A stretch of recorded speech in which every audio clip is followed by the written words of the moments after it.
Olá pessoal, sejam bem-vindos aí à aula, entre aspas, que aqui vou manifestar para vocês. Foi por meio de um convite do professor Aristóteles, a quem agradeço aí, e aos demais professores também envolvidos nessa questão do convite. Sou o professor Cleorbert Santos, ministro aulas atualmente na área da computação e na área jurídica, que são minhas duas formações, e para mim é uma honra enorme aqui estar tecendo algumas palavras, algumas considerações com vocês. Tanto porque nasci na cidade de Santa Inês e também porque formei em um instituto federal, no caso, o Instituto Federal de Palmas, no Tocantins. Inclusive, eu vim para Palmas exatamente por ter passado em um concurso público na área de tecnologia, e é o mesmo concurso que ainda hoje estou. Eu trabalho no Tribunal Regional Eleitoral aqui do Tocantins, na área de tecnologia. E de antemão já vou logo dando uma dica para vocês: sejam desafiadores, não tenham medo, principalmente de perguntar aquilo que vocês não sabem. Lá no tribunal, logo que entrei, fui lotado em um setor de infraestrutura, então eu trabalhava lá com Linux, com Windows Server, com um monte de tecnologias desse nicho corporativo mais centralizado, né, nos servidores de rede. Lá também tem a seção de redes que eu trabalhei recentemente. Passei algum tempo no desenvolvimento, também fiz trabalhos na área de suporte, a gente trabalhou com segurança da informação lá, e isso tudo para mostrar para vocês que eu sempre gostei de ser desafiado. Eu gosto de trabalhar, de que me tragam coisas novas. Meus olhos brilham quando alguém traz um assunto que eu nunca nem ouvi falar, principalmente. Se for um assunto que eu já ouvi falar, mas que eu não tenho muito conhecimento a respeito, eu vou ficar feliz porque eu vou ter que estudar, me aprofundar um pouco mais naquele assunto.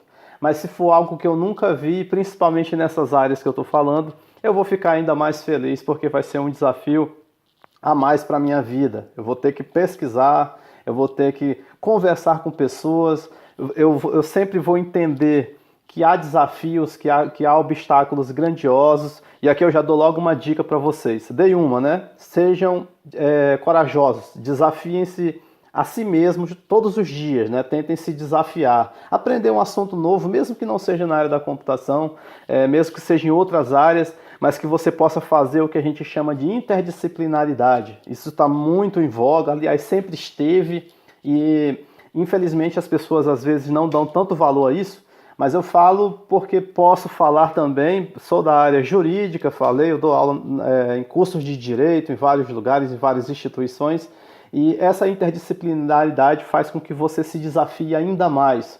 Você faz com que a computação ela consiga se alastrar em outras áreas do conhecimento. É claro, o foco de vocês no curso vai ser o curso de computação, mas nada impede que vocês deem uma namorada na periferia dos conhecimentos. Por exemplo, no direito, eu gosto muito de dar aula, de pesquisar, de escrever artigos sobre direito digital. E o direito digital nada mais é do que a fusão da tecnologia com o próprio direito e outras questões atinentes aí à privacidade, à garantia dos direitos humanos e uma série de outras coisas que são envolvidas, como sociologia, até a própria filosofia, que eu gosto muito. Isso tudo misturado dentro desse direito digital. Então dei a primeira dica: sejam corajosos, se desafiem, né? Não tenham vergonha de perguntar. Se vocês não perguntarem, aquele assunto ele vai começar a acumular, vocês vão começar a ter mais dificuldades. Então juntem-se vocês com os outros colegas, tirem as dúvidas com os professores. E outra, entendam vocês que a oportunidade que vocês estão tendo é única. Vocês estão dentro de um órgão federal, vocês estão no interior do Maranhão, ou seja, é o conhecimento chegando até vocês, diferentemente da minha época e acredito que de alguns dos seus professores aí, onde a gente que tinha que correr atrás do conhecimento, a gente não tinha tantos livros nas bibliotecas sobre a área de tecnologia, a gente tinha um acesso muito ruim à própria internet, a internet em si não era tão boa em conteúdo. Ainda hoje talvez nem seja, né? Tem muita coisa que não é boa na internet e a gente tem que fazer esse filtro. Mas o que importa é que vocês estão tendo uma oportunidade de ouro de melhorar a carreira de vocês. Segundo lugar, eu vou falar sobre mindset. Isso está muito na moda, talvez você já tenha ouvido falar nessa expressão. Mindset, vamos traduzir do inglês como sendo mentalidade. Existe inclusive um livro que, se for o caso de vocês conseguirem ler em paralelo às atividades que vocês vão ter aí no curso de computação, deem uma lida. Chama-se Mindset, a nova psicologia do sucesso. É da Carol Dweck. A Carol Dweck é uma psicóloga PhD norte-americana que escreveu essa obra maravilhosa, onde ela defende, e eu terminei acreditando nisso já por outros livros que eu li também. Esse livro foi um dos melhores, mas eu li outras obras nesse tocante. Eu sempre fui apaixonado pelas questões relativas à mentalidade de quem estuda, de quem se esforça. Leiam muitas biografias, façam isso também. Leiam histórias de vida das pessoas de sucesso, não só da área da computação, mas de outras áreas, para vocês se inspirarem. Mas o que interessa é que no livro Mindset, vocês vão ter a constatação de que muito do que a humanidade tem pregado em relação ao ensino não está de todo correto. Como assim? Por exemplo, muitas pessoas, quando sentem dificuldade em determinadas disciplinas do conhecimento ou em determinadas áreas do conhecimento, elas simplesmente desistem. Elas ficam investindo seus esforços apenas naquilo que elas acham que é mais fácil, que elas já estão acostumadas. É uma espécie de zona de conforto ali dentro da educação. E eu mesmo já li vários livros onde, inclusive coachings, né, que está muito na moda isso também, treinadores psicológicos, vamos traduzir assim, eles dizem para as pessoas, olha, foca no que você já é bom e deixa o resto para lá, delega o resto, etc. Já a Carol Dweck, ela não acredita nisso. Ela diz o seguinte, pelo contrário, você vai investir sim esforços naquilo que você já é bom, mas você vai investir mais esforços ainda exatamente naquilo que você não é tão bom. Então, com isso em mente, a gente vai vislumbrar o seguinte, não vai ser raro que durante a formação de vocês aí no curso superior, vocês tenham mais afinidade com algumas disciplinas, eu espero que com muitas, claro, mas também vocês vão ter muita dificuldade em outras. Então, lá no livro da Carol Dweck, ela fala várias vezes sobre isso, listando vários exemplos, onde ela, por exemplo, constatou que determinados alunos de sucesso, eles, quando sentiam alguma dificuldade em alguma matéria, em alguma disciplina, aí mesmo é que eles estudavam aquela disciplina. Enquanto outros alunos desistiam daquelas matérias, tentavam mudar para outras matérias, ou até mesmo desistiam do curso, o que não é o que eu espero de vocês, né? Eu quero que vocês formem. Os professores de vocês querem que vocês formem, a instituição quer, a sociedade quer. Então, dei uma lida nesse livro, é muito interessante, sobre mentalidade, a mentalidade do sucesso, o mindset do sucesso. Invistam maciçamente não só naquilo que vocês se sentem confortáveis para aprender, mas também, principalmente, na visão de Carol Dweck, principalmente naquilo que vocês têm dificuldade. É outra dica que eu dou em relação a mindset. Mais uma dica, relações interpessoais. Eu, por incrível que pareça, eu digo assim para quem me conhece, sabe que eu sou bastante extrovertido, eu brinco muito em palestras que eu dou, em aulas que eu dou, sou muito brincalhão, consigo com facilidade me aproximar das pessoas e muitas vezes fazer amizades muito duradouras com essas pessoas e eu gosto muito disso. Mas antes, muito antes, no passado, eu era totalmente introvertido. Eu era aquela pessoa que eu tinha, de certa forma, um medo de me aproximar das pessoas. Também tive medo de falar em público. Eu tive vários medos que eu, curiosamente, fui deixando esses medos de lado por meio da pesquisa. Eu fui às bibliotecas na época, né, na internet, como eu disse, não era tão divulgado, não era tão acessível quanto é para vocês hoje.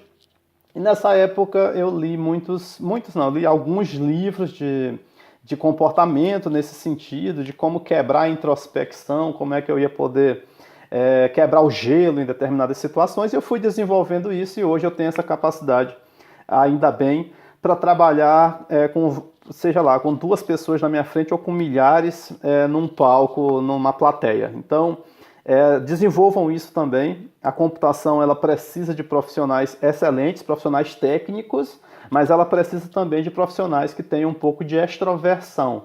Porque de nada adianta você, por exemplo, ter um currículo invejável, mas você não se divulga, você não tem a capilaridade social necessária para que as pessoas descubram você, para que elas saibam que você existe, para que elas saibam que você é o cara, né, entre aspas, em determinado assunto, ou em vários assuntos, assim espero que vocês sejam.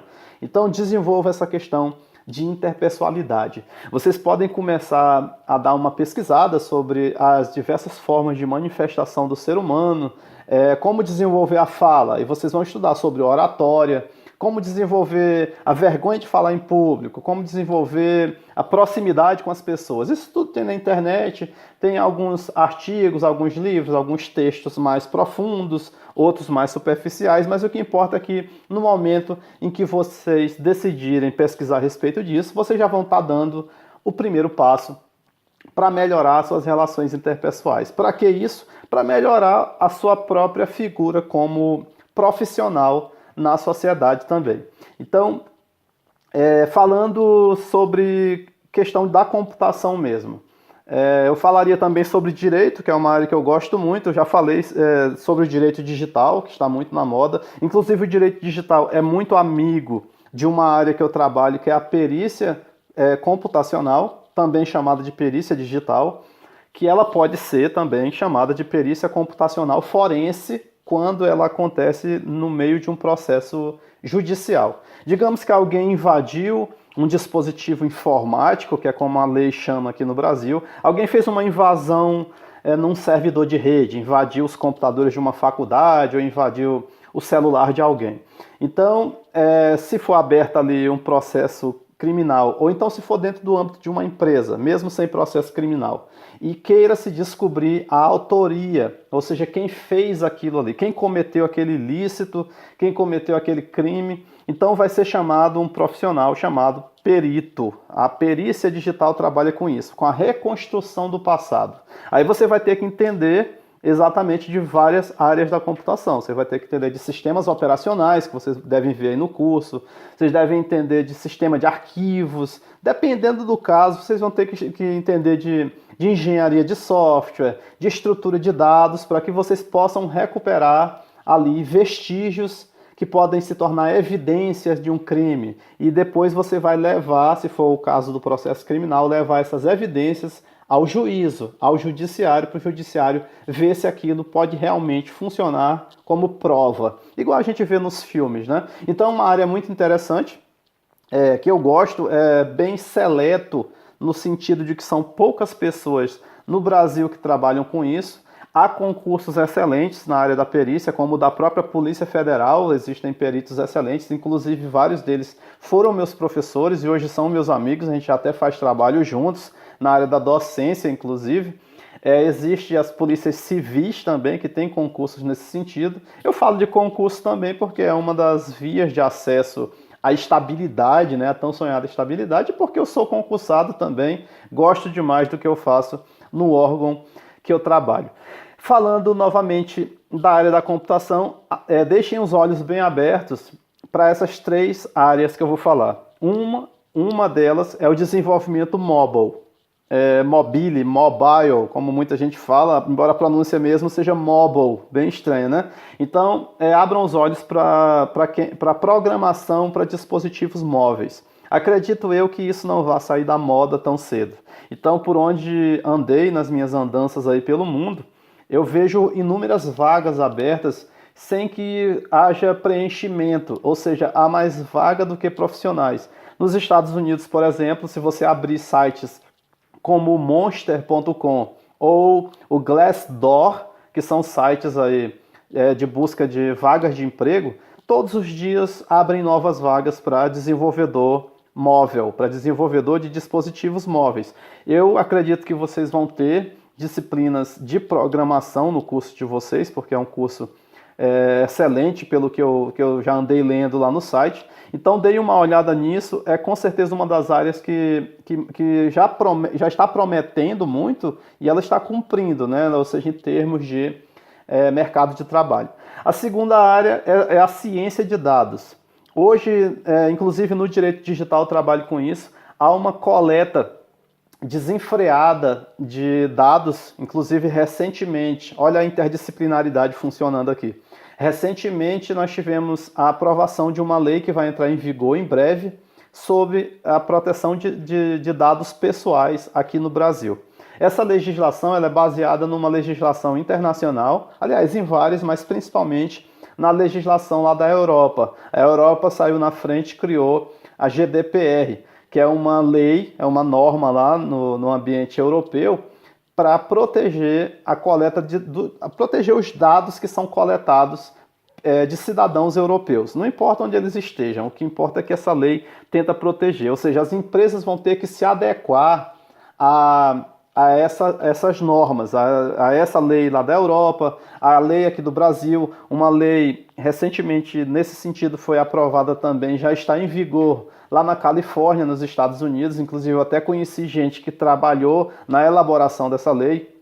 Então tudo isso vai carecer de profissionais não somente da área jurídica, mas também da área da computação, porque são vocês que vão aplicar conhecimentos de outra área aqui que está muito na moda, que eu trabalho também, que é a segurança da informação.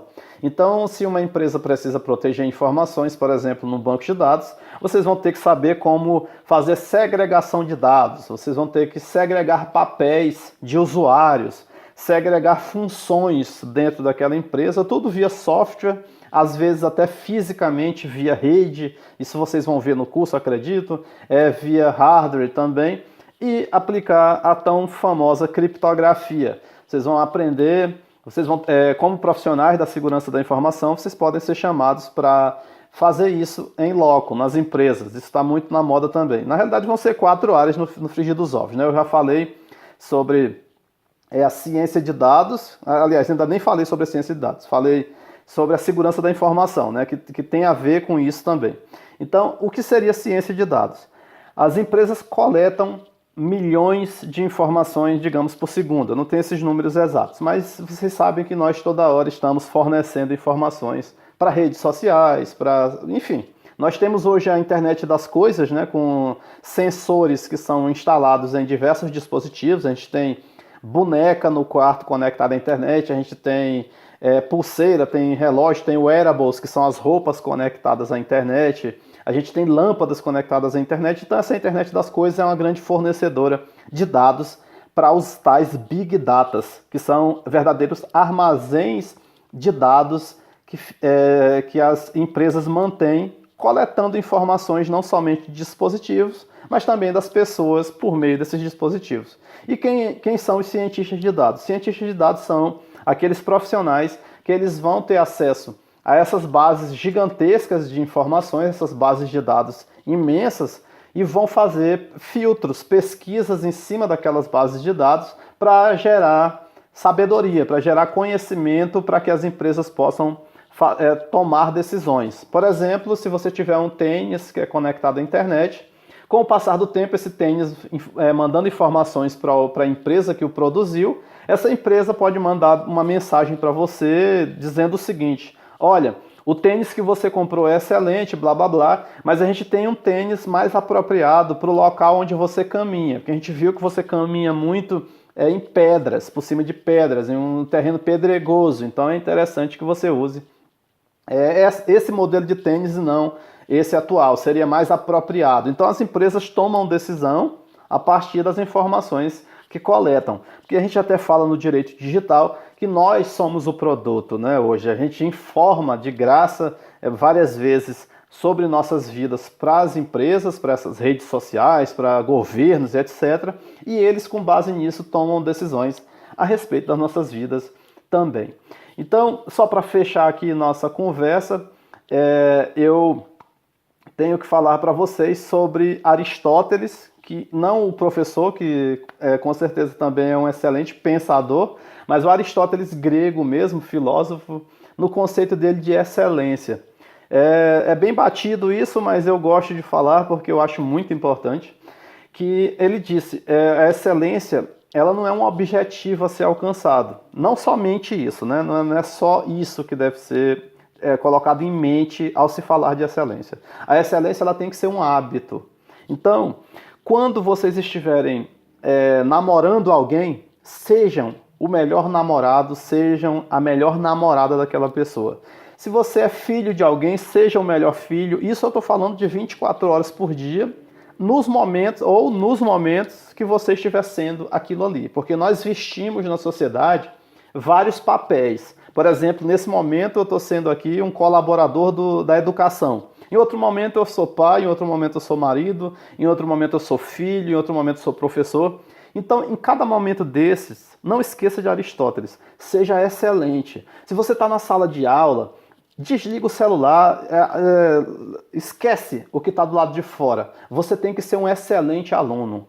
Ouça bastante, pergunte quando tiver que perguntar. Se não der para perguntar na hora, manda um e-mail para o professor, conversa no corredor, se juntem nos grupos, vocês alunos.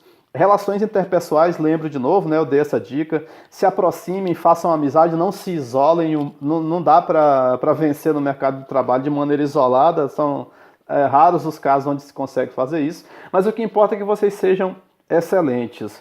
Se forem fazer algum trabalho, façam um trabalho de qualidade, pesquisem muito, citem a fonte, mostrem para os professores que vocês tiveram zelo de fazer uma pesquisa séria, que não foi só um copia e cola da vida. Até porque com isso vocês não estão sendo excelentes, vocês estão enganando a si próprios e não estão construindo conhecimento e nem construindo a vocês mesmos. Então, em tudo o que vocês fizerem, sejam excelentes. Então é isso, eu espero ter contribuído um pouco aí na formação de vocês. Espero encontrá-los pessoalmente quando da possibilidade, seria uma honra imensa participar disso aqui de maneira presencial. Enfim, é isso aí.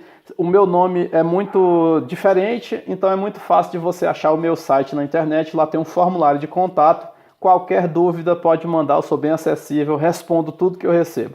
Tá? Um abraço forte aí, sucesso para vocês, sucesso para os professores, para o Instituto Federal e para a sociedade. Um abraço forte e até a próxima.